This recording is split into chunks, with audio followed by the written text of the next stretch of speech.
Kita sudah lama percaya bahwa pendidikan adalah jalan untuk kebebasan dan kemerdekaan.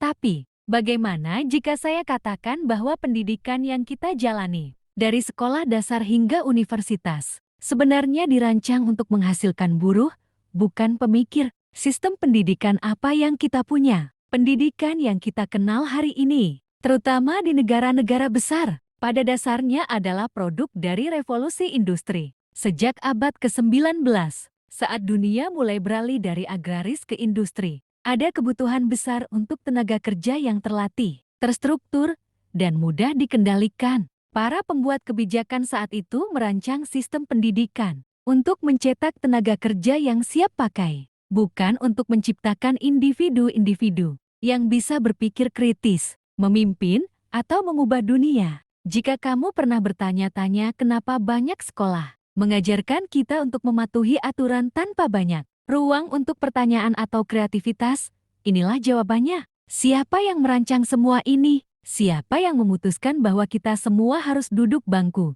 sekolah selama belasan tahun, hanya untuk akhirnya bekerja di kantor atau pabrik? Seorang tokoh penting yang mempengaruhi sistem ini adalah Horace Mann, yang dikenal sebagai Bapak Pendidikan Publik di Amerika Serikat. Ia memperkenalkan konsep pendidikan yang gratis dan wajib, namun tujuannya bukan untuk mencetak pemikir besar, melainkan untuk menciptakan tenaga kerja yang efisien untuk ekonomi industri. Dan tidak hanya itu, tokoh seperti Thomas Macaulay, yang merancang sistem pendidikan kolonial di India, juga memiliki pandangan yang serupa, menyusun sistem pendidikan yang mengutamakan pemahaman bahasa Inggris dan mendukung struktur kekuasaan kolonial. Apakah kita benar-benar percaya bahwa pendidikan modern, kita bebas dari pengaruh ini? Pendidikan sebagai alat kontrol. Pendidikan pada akhirnya bukan hanya soal belajar, itu juga soal kontrol. Sistem pendidikan modern lebih berfokus pada bagaimana mengatur individu, daripada memupuk kreativitas atau inovasi. Dengan aturan yang ketat, ujian yang tak berujung, dan kurikulum yang kaku, sistem pendidikan menanamkan konsep bahwa kesuksesan hanya bisa diraih dengan mengikuti aturan, bukan dengan melanggar batas. Di seluruh dunia, kita belajar untuk menjadi pekerja yang efisien. Kita diajarkan untuk menghargai pekerjaan yang sudah ada, bukan untuk menciptakan pekerjaan baru. Pendidikan mengarahkan kita untuk menjadi roda dalam mesin besar, bukan untuk menjadi penggeraknya. Bagaimana pendidikan bisa mengubah dunia? Tapi, bagaimana jika kita merancang pendidikan yang berbeda? Pendidikan yang tidak hanya menghasilkan buruh, tetapi pemikir bebas?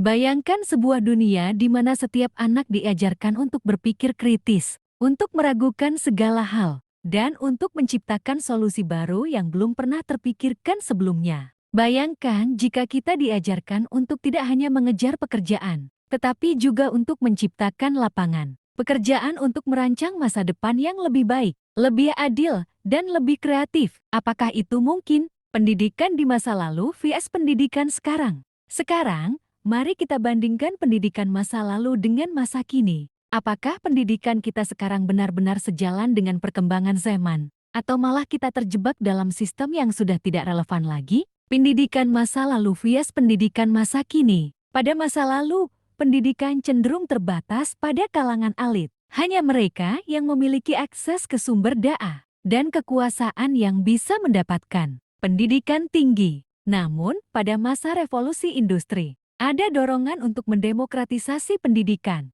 agar lebih banyak orang bisa membaca, menulis, dan bekerja di pabrik-pabrik. Inilah saat pertama kalinya pendidikan mulai menyasar untuk melatih buruh. Namun, meskipun pendidikan berkembang, kita tetap melihat struktur yang sama. Anak-anak diajarkan untuk mengikuti aturan. Tidak banyak ruang untuk mengeksplorasi ide-ide baru atau untuk bertanya kenapa. Karena itulah yang diinginkan oleh sistem ini, ketertiban dan kepatuhan. Pendidikan sebagai alat pembentuk karakter sosial. Jika kita melihat lebih jauh, pendidikan bukan hanya tentang mengajarkan pengetahuan. Itu juga berfungsi sebagai alat untuk membentuk karakter sosial kita. Dari sejak kita duduk di bangku sekolah, kita diajarkan untuk menyesuaikan diri dengan norma sosial yang ada untuk menjadi bagian dari sistem yang lebih besar. Aturan-aturan ini lebih dari sekadar menjaga ketertiban. Mereka menanamkan nilai-nilai kepatuhan dan ketaatan. Kita diajarkan untuk tidak menantang sistem atau aturan yang ada. Pendidikan tidak pernah mengajarkan kita untuk bertanya,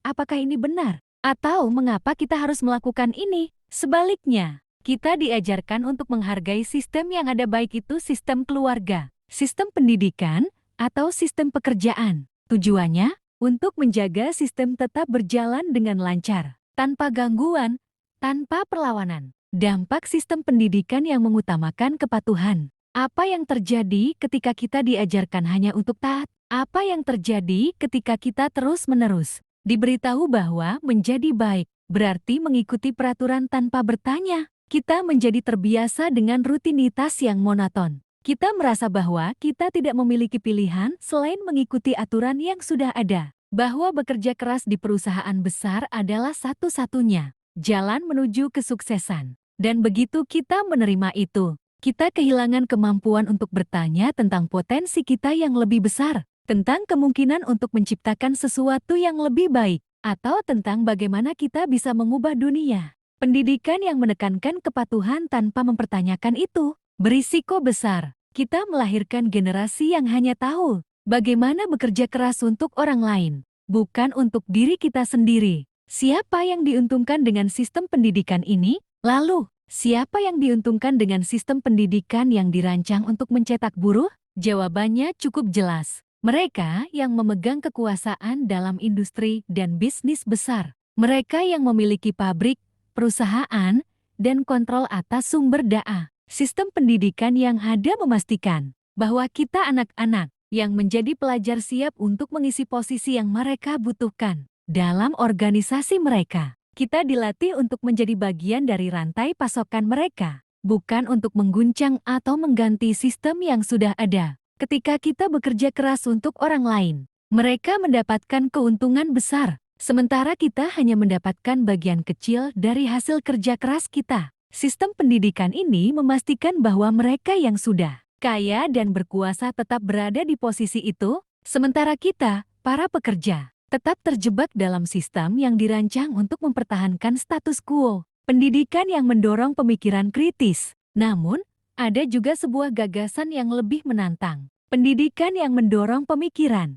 kritis dan kebebasan berpikir. Apa yang akan terjadi jika sistem pendidikan benar-benar dirancang untuk mengajarkan kita berpikir bebas dan kritis? Pendidikan yang mendorong pemikiran kritis akan mengajarkan kita untuk mempertanyakan segala hal, untuk tidak hanya menerima informasi begitu saja, tetapi untuk menggali lebih dalam, untuk menantang asumsi, dan untuk mencari cara-cara baru dalam menyelesaikan masalah. Pendidikan seperti ini akan menciptakan individu yang mampu berpikir sendiri, yang tidak tergantung pada sistem yang ada, dan yang siap untuk menciptakan perubahan besar. Dunia yang semakin berkembang, kita membutuhkan lebih banyak pemikir yang bisa melihat masalah dari berbagai sudut pandang, yang bisa berinovasi, dan yang tidak takut untuk mengubah cara kita bekerja dan berinteraksi dengan dunia. Bagaimana mewujudkan pendidikan yang menginspirasi? Lalu, bagaimana kita bisa mewujudkan sistem pendidikan yang benar-benar menginspirasi dan memberdayakan?